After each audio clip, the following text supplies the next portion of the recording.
play with her, don't be dishonest. Hello guys, welcome back to my YouTube channel, Mojang Aquatics.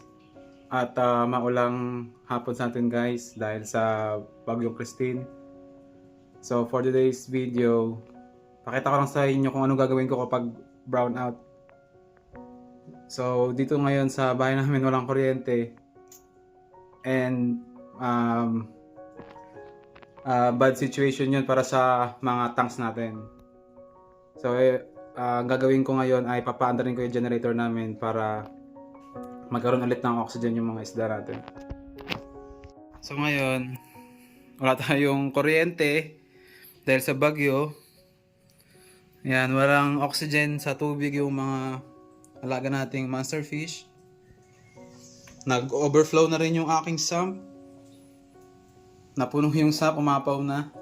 Kaya basa-basa yung sahig. Buti na lang meron akong generator. Hinanda ko talaga sa mga situation na ganito pag nawala ng kuryente.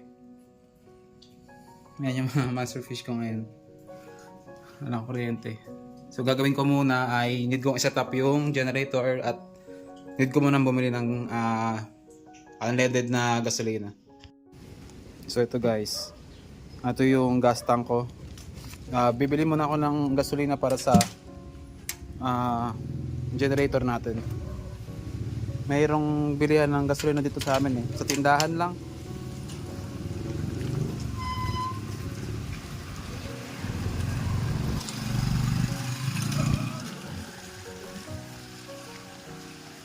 Yan dito lang.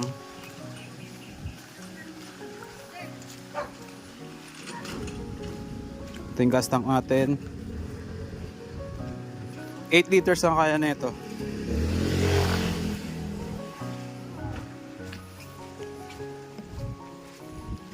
Mga lang, 2 litro lang ang bibili natin na unleaded. Magbilan po.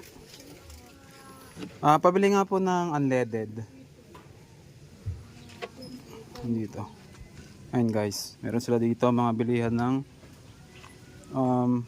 mga gasolina na dibote lang kada litro.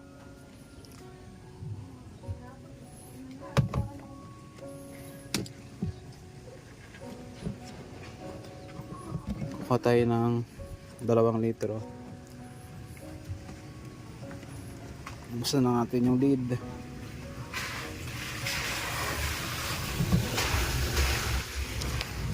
Buksan na natin. So ayan, nabuksan na natin yung lid. Magkano po yung isang bote ng unleaded? 70. Ayun, 70. Ito yan, kulay green. Yung silang embodo.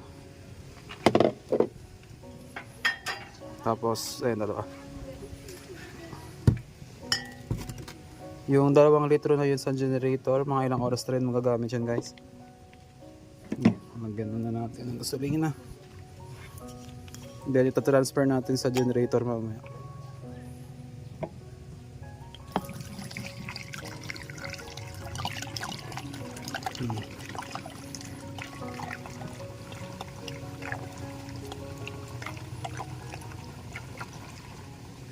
Ayan. So ayun, nalagyan na natin ng 2 litro yung gas can natin. Babayad na tayo. Bayad po. Ayun guys, okay na. Balik tayo sa bahay. So alright, dito na tayo ulit sa bahay. Then, ito na yung aming generator. Ito yung power box portable generator. Nasa 1000 watts siya guys. Kaya naman ito yung aquarium tank natin kasi ilang watts lang naman yung pump.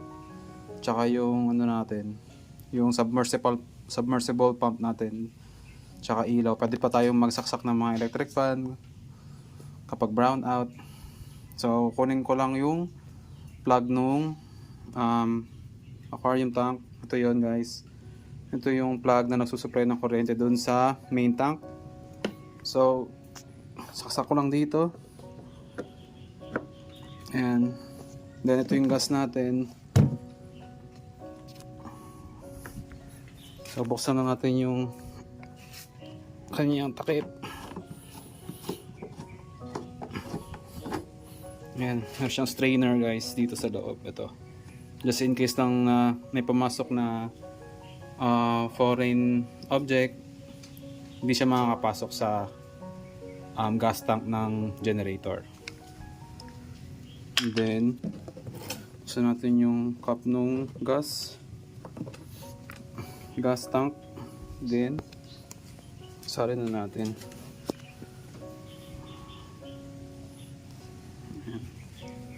Salin na natin siya.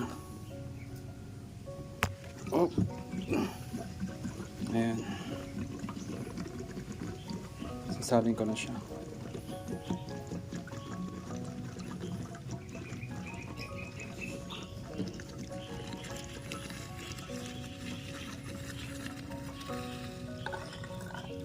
Ayan. 2 liters na siya. Then, open natin yung generator.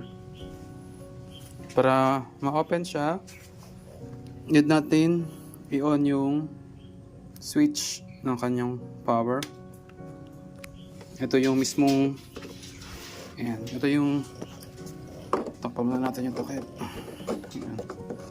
Ayan, ito yung mismong lever na hihilay natin guys para paandarin yung generator. Para paandarin yung generator guys, kailangan na natin ng hilahin ng 3 beses. Ayan, normal lang. Ayan. Para umikot lang yung oil doon sa loob ng generator. Ayan, paandarin na natin. Ayan. Then, dito, throttle. Ayan na siya, gumagana na guys. Ayan, naka-green na siya. So, ibig sabihin may power na. Try natin paandarin yung aquarium. So, ayan guys. May kuryente na ulit yung tank natin. Gumagana na ulit yung mga pumps. Ayan guys, tumutulo na ulit yung tubig. Ayan na. Then, umiikot na rin yung mga K1 filter medias. Gumagana na air pump natin. Ayan. So, it's been 1 month na rin since na-set up natin tong monster tank natin. So, medyo lumaki na konti yung mga alaga ko dito. Ayan, yung snakehead, tsaka yung mga Indo tiger fish. Ayan, pati itong si Cheese na albino tiger Oscar. Lakas kumain. Ito si Winter guys. Ayan, humaba na siya. Lakas kumain. Kumakain siya ng feeders, ng worms, ng pellets. Ayan. Tapos yung ating sump, goods na goods naman. Ayan. Ito yung air pump, yung submersible pump.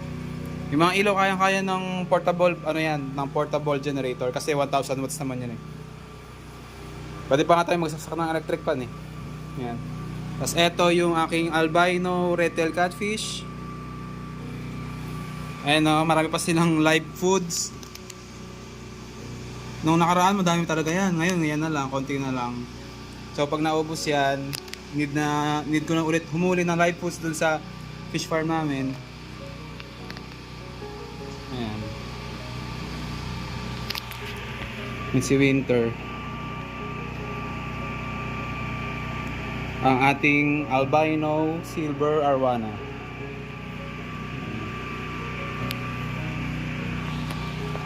So yun lang guys ginagawa ko kapag nawala ng kuryente. Yung generator namin talagang nilaan namin dyan para sa mga ganyang emergency. Para sa mga alaga din namin. And syempre work from home din ako. Pag walang kuryente, yun lang din ang gagawin ko. Yung computer ko, isasaksak ko lang sa generator para makapagtrabaho ako. Yan talaga, pag mga mabagyong araw, need talaga natin ng mga extrang ganyan. Backup power. And pwede ko din isaksak yung internet para makapagtrabaho ako. Ayun guys. Tapos yung overhead sump ko, ayan.